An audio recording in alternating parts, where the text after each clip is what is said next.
தமிழ் நெஞ்சங்கள் அனைவருக்கும் வணக்கம். இது உங்கள் மித்ராஸ் தமிழ் சேனல். இன்னைக்கு நான் பார்க்க போற வீடியோ அதை பத்தினா சென்னை நகர உரிமையியல் நீதிமன்ற கண்ட்ரோல்ல இருக்க பல நீதிமன்றங்கள்ல ஒரு 73 காலி இடங்களுக்கான ஒரு வேலைவாய்ப்பு அறிவிப்பு வந்து வெளியிட்டிருக்காங்க. அதை பத்தி தான் இன்னைக்கான வீடியோல நம்ம விரிவா பார்க்க போறோம்.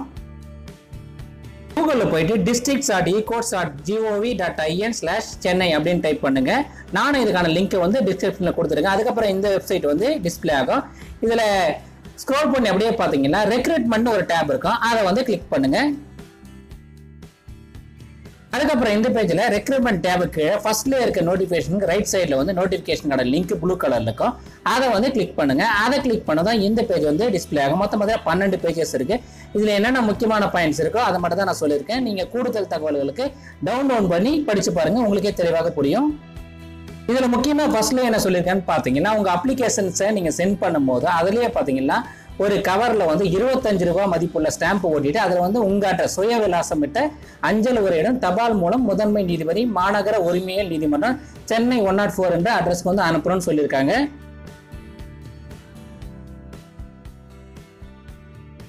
இதுல ஃபர்ஸ்ட் ஜாப் கேட்டகரி பாத்தீங்கன்னா ஜெராக்ஸ் ஆபரேட்டர். இதுக்கு பாத்தீங்கன்னா சம்பள விகிதம் கீழே கொடுத்திருக்காங்க. இதுக்கான கல்வி தகுதி பாத்தீங்கன்னா குறைஞ்சபட்சம் பாத்தீங்கன்னா பொது கல்வி தகுதி, அதாவது பள்ளி இறுதி வகுப்பு 10ஆம் வகுப்பு வந்து தேர்ச்சி பெற்றிருக்குன்னு சொல்லியிருக்காங்க. அதுக்கப்புறம் பாத்தீங்கன்னா குறைஞ்சது 6 மாசம் வந்து ஜெராக்ஸ் மிஷின்ல ஜெராக்ஸ் எடுக்கிற அனுபவம் இருக்குன்னு சொல்லியிருக்காங்க. எக்ஸ்பீரியன்ஸ் சர்டிபிகேட் வந்து அனெக்ஸ் பண்ணணும்னு சொல்லியிருக்காங்க. இதுக்கான டோட்டல் வேகன்சிஸ் பாத்தீங்கன்னா 5 வேகன்சி சொல்லியிருக்காங்க. அதுக்கு கீழே பாத்தீங்கன்னா எந்தெந்த கேஸ்டுக்கு வந்து இந்த ஜாப் வந்து ரிசர்வ் பண்ணியிருக்காங்க அந்த தகவல்கள் எல்லாமே கொடுத்திருக்காங்க. அடுத்த ஜாப் கேட்டகரி பாத்தீங்கன்னா ஆபீஸ் அசிஸ்டன்ட். இதுக்கு பாத்தீங்கன்னா 35 வேகன்சி சொல்லியிருக்காங்க. இதுக்கான சம்பள விகிதம் பாத்தீங்கன்னா கீழே கொடுத்திருக்காங்க. கல்வி தகுதி பாத்தீங்கன்னா குறைந்தபட்சம் வந்து 8ஆம் வகுப்பு வந்து பாஸ் பண்ணிருக்கணும்னு சொல்லியிருக்காங்க. அதுக்கு அடுத்த கேட்டகரி பாத்தீங்கன்னா சானிட்டரி ஒர்க்கர். இதுக்கு பாத்தீங்கன்னா 1 வேகன்சி சொல்லியிருக்காங்க. இதுக்கு பாத்தீங்கன்னா குவாலிஃபிகேஷன் தமிழ்ல வந்து எழுத படிக்க தெரிஞ்சால் மட்டுமே போதுமானதுன்னு சொல்லியிருக்காங்க. அடுத்த கேட்டகரி பாத்தீங்கன்னா வாட்ச்மேன். இதுக்கு பாத்தீங்கன்னா 17 வேகன்சி சொல்லியிருக்காங்க. இதுக்கான கல்வி தகுதி பாத்தீங்கன்னா தமிழ்ல வந்து எழுத படிக்க தெரிஞ்சாலும் மட்டுமே போதுமானதுன்னு சொல்லியிருக்காங்க. எல்லா ஜாப் கேட்டகரிக்குமே பாத்தீங்கன்னா கீழே வந்து எந்தெந்த கேஸ்டுக்கு வந்து எவ்வளவு அலாட் பண்ணியிருக்காங்க, யாரெல்லாம் வந்து அப்ளை பண்ணலாம், அதாவது எந்த கேஸ்ட்டை சேர்ந்தவங்க அப்ளை பண்ணலாம், அந்த டீடைல்ஸ் எல்லாமே வந்து தெளிவா வந்து கொடுத்துருக்காங்க. அடுத்த ஜாப் கேட்டகரி பாத்தீங்கன்னா ஸ்வீப்பர், அதாவது துப்புரவு பணியாளர். இதுக்கு பாத்தீங்கன்னா 3 காலி பணியிடங்களா சொல்லியிருக்காங்க. இதுக்கான கல்வி தகுதி பாத்தீங்கன்னா தமிழ்ல வந்து எழுத படிக்க தெரிஞ்சால் மட்டுமே போதுமானதுன்னு சொல்லியிருக்காங்க. அடுத்த ஜாப் கேட்டகரி பாத்தீங்கன்னா மசால்ஸ். இதுக்கு பாத்தீங்கன்னா 10 வேகன்சி சொல்லியிருக்காங்க. இதுக்கான குவாலிஃபிகேஷன் பாத்தீங்கன்னா தமிழ்ல வந்து எழுத படிக்க தெரிஞ்சால் மட்டுமே போதுமானதுன்னு சொல்லியிருக்காங்க. அடுத்த ஜாப் கேட்டகரி பாத்தீங்கன்னா வாட்டர்மேன். இதுக்கு பாத்தீங்கன்னா 1 காலி பணியிடம் சொல்லியிருக்காங்க. இதுக்கான கல்வி தகுதி பாத்தீங்கன்னா தமிழ்ல வந்து எழுத படிக்க தெரிஞ்சால் மட்டுமே போதுமானதுன்னு சொல்லியிருக்காங்க. அடுத்த ஜாப் கேட்டகரி பாத்தீங்கன்னா ஸ்கேவெஞ்சர். இதுக்கு பாத்தீங்கன்னா 1 காலி பணியிடம் சொல்லியிருக்காங்க. இதுக்கான கல்வி தகுதி பாத்தீங்கன்னா தமிழ்ல வந்து எழுத படிக்க தெரிஞ்சால் மட்டுமே போதுமானதுன்னு சொல்லியிருக்காங்க.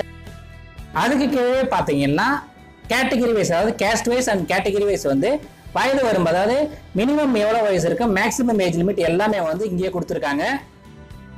உங்க அப்ளிகேஷன்ஸை சப்மிட் பண்ணதுக்கான லாஸ்ட் டேட் பாத்தீங்கன்னா 4/6/2019 அன்னைக்கு சொல்லியிருக்காங்க. இந்த நோட்டிபிகேஷன் கீழே வந்து அப்ளிகேஷன் ஃபார்மேட் கொடுத்துருக்காங்க. அதுல உங்க போட்டோகிராஃப் ஓடிட்டு நீங்க செல்ஃப் அட்டஸ்ட், அதாவது போட்டோக்கு மேல செல்ஃப் அட்டஸ்ட் பண்ணி சைன் பண்ணிருக்கணும்னு சொல்லியிருக்காங்க.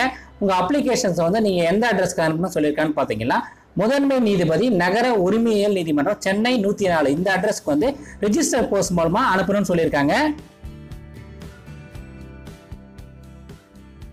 அதுக்கப்புறம் இந்த பேஜ்ல பாத்தீங்கன்னா அப்ளிகன்ஸுக்கு பாத்தீங்கன்னா முக்கியமான சில இன்ஸ்ட்ரக்ஷன் கொடுத்திருக்காங்க, தமிழ்லயே கொடுத்திருக்காங்க. நீங்க 1 முறைக்கு 2 முறை படிச்சு பார்த்துட்டு அதுக்கப்புறம் அப்ளை பண்ணுங்க. அதுல முக்கியமா என்ன சொல்லிருக்கான்னு பாத்தீங்க, இதுக்கான அப்ளிகேஷன் ஃபார்மேட் வந்து இந்த நோட்டிபிகேஷன்ல கொடுத்திருக்காங்க. அதை நீங்க டவுன்லோட் பண்ணி யூஸ் பண்ணலாம், அதை டிடிபி பண்ணி யூஸ் பண்ணிக்கலாம்னு சொல்லியிருக்காங்க. நானும் டிஸ்கிரிப்ஷன்ல இதுக்கான லிங்க் கொடுத்திருக்கேன். அதை யூஸ் பண்ணி நீங்க டவுன்லோட் பண்ணி இதை பத்தி முழுமையா தெரிஞ்சுக்கலாம்.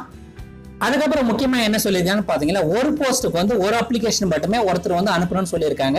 அந்த போஸ்ட் கவர் மேலேயே வந்து எந்த போஸ்ட்டுக்கு நீங்க அப்ளை பண்றீங்க, எந்த கேட்டகரியில நீங்க அப்ளை பண்றீங்க, அது எல்லாமே வந்து தெளிவா வந்து எழுதிருக்கணும்னு சொல்லியிருக்காங்க. அதுக்கப்புறம் முக்கியமா என்ன சொல்லியிருக்கான்னு பாத்தீங்கன்னா உங்க அப்ளிகேஷன்ஸ் கூட நீங்க அனெக்ஸ் பண்ற, அதாவது என்க்ளோஸ் பண்ற எல்லா டாக்குமெண்ட்ஸையும் வந்து நீங்க செல்ஃப் அட்டஸ்ட் பண்ணிருக்கணும்னு சொல்லியிருக்காங்க. நீங்க ஜெராக்ஸ் காப்பியை மட்டுமே அனுப்புனா போதுமானதுன்னு சொல்லியிருக்காங்க. ஃபில் பண்ண உங்க அப்ளிகேஷன், அதுக்கப்புறம் பாத்தீங்கன்னா செல்ஃப் அட்டஸ்ட் பண்ண உங்க சர்டிபிகேட்ஸோட ஜெராக்ஸ் காப்பீஸ் கூடவே பாத்தீங்கன்னா ஒரு போஸ்ட் கவர்ல 25 ரூபாய்க்கு ஸ்டாம்ப் போட்டி அதுல வந்து உங்க செல்ஃப் அட்ரஸ் வந்து என்டர் பண்ணிட்டு அது எல்லாத்தையுமே பாத்தீங்கன்னா ரெஜிஸ்டர் போஸ்ட் மூலமா முதன்மை நீதிபதி மாநகர உரிமையியல் நீதிமன்றம் சென்னை 104 இந்த அட்ரஸுக்கு பாத்தீங்கன்னா 4/6/2019 அனுப்பணும்னு சொல்லியிருக்காங்க. அதுக்கு கீழே பாத்தீங்கன்னா 2 பேஜஸ் கொண்ட இந்த அப்ளிகேஷனோட ஃபார்மேட் கொடுத்துருக்காங்க. நீங்க அதை அப்படியே வந்து டவுன்லோட் பண்ணி யூஸ் பண்ணிக்கலாம். இதை இல்லைனா நீங்க வந்து இதே மாதிரி வந்து டிடிபி பண்ணி நீங்க யூஸ் பண்ணிக்கலாம். ரைட் சைடு கார்னர்ல பாத்தீங்கன்னா உங்க போட்டோகிராஃப் ஒட்ட வேணும், அதுல ஒட்டிட்டு செல்ஃப் அட்டஸ்ட் பண்ணணும்னு சொல்லியிருக்காங்க. அதை முக்கியமா ஞாபகம் வச்சுங்க. திரும்பவும் சொல்றேன், உங்க அப்ளிகேஷன்ஸை நீங்க ஃபில் பண்றதுக்கு முன்னாடி இந்த தகவல்கள் எல்லாமே வந்து நான் டிஸ்கிரிப்ஷன்ல இதுக்கான லிங்க் கொடுத்துருக்கேன். டவுன்லோட் பண்ணி ஒரு முறைக்கு 2 முறை படிச்சு பார்த்துட்டு அதுக்கப்புறம் வந்து உங்க அப்ளிகேஷன்ஸ் வந்து ஃபில் பண்ணி சப்மிட் பண்ணுங்க. இது வரைக்கும் சப்ஸ்கிரைப் பண்ணாம இந்த வீடியோவை பார்த்துட்டு இருந்தீங்களா, மறக்காம சேனலை சப்ஸ்கிரைப் பண்ணிட்டு கூடவே இருக்க அந்த பெல் பட்டனையும் பிரஸ் பண்ணிடுங்க. இன்னும் பல யூஸ்ஃபுல்லான வீடியோஸ் எல்லாம் உங்களுக்காக வந்து நம்ம தமிழ் வந்து வர இருக்கு. ஸோ ஃப்ரெண்ட்ஸ், இந்த வீடியோ உங்களுக்கு பிடிச்சிருந்தா மறக்காம இந்த வீடியோக்கு ஒரு லைக் கொடுங்க. இது யூஸ்ஃபுல்லா இருக்குன்னு நினைச்சீங்களா உங்க ஃப்ரெண்ட்ஸுக்கு எல்லாம் ஷேர் பண்ணுங்க. அடுத்த ஒரு யூஸ்ஃபுல்லான வீடியோவில் உங்களை சந்திக்கிறேன். நன்றி, வணக்கம், ஆல் தி பெஸ்ட்.